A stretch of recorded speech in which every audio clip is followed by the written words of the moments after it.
Prijateljstvo Mikija i Nerona.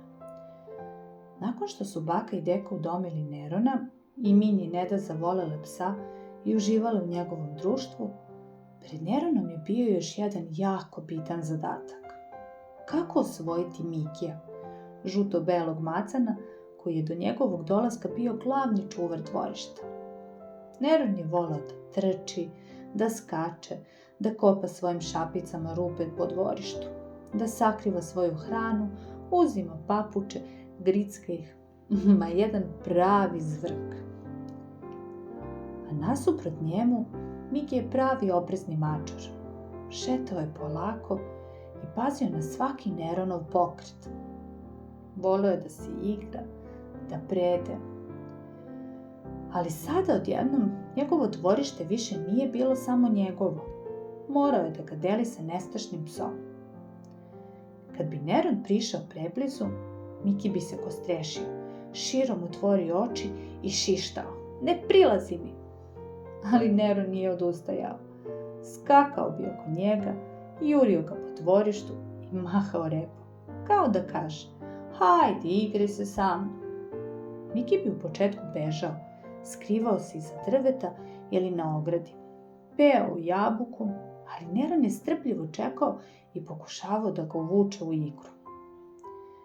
Sve je to ponekad delovalo strašno za Minju i Nedu i Višnju, sestru od ujaka. Vikale su: "Nerone, stop!" Ali on je sve shvatao kao igru. Jednog popodneva Miki je šetao pored šume, a Neron ga je tiho pratio. Odjednom začulo se šuškanje u grmu. Mali jež je zalutao u travu i pokušavao da pobegne.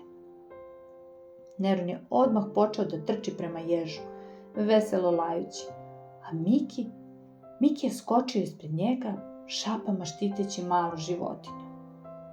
Neron je zastao, zbunjen, a Miki ga je pogledom pozvao da stoji mirno. Zajedno su pažljivo posmatrali ježa dok je pronašao put nazad do sigurnog mesta.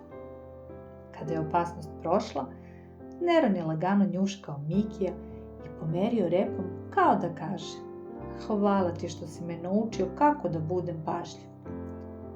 Od tog dana njihov odnos se promenio. Miki je počeo da trči za Neronom i više nije bežao, a Neron je naučio da bude pažljiviji kad neko želi prostor. Zajedno su trčali, skakali, igrali se po dvorištu, a svaka igra je bila nova prilika da se bolje upoznaju. Sigurno mislite da je sve išlo tako glatko. Pa i nije. Nije baš. Bilo je tu izazova itekako. Ali malo strpljenja, pažnje i bili su sve bolji i bolji. Nekad prijateljstvo ne počne odmah, nego raste polako, baš kao poverenje. Mada Miki se još uvek ponekad nakostreši kad mu Neron priđe. Ukoliko nije raspoložen, to je u redu. A sada, dok Miki i Neron mirno spavaju u svom dvorištu, vrijeme je i za tvoje snove.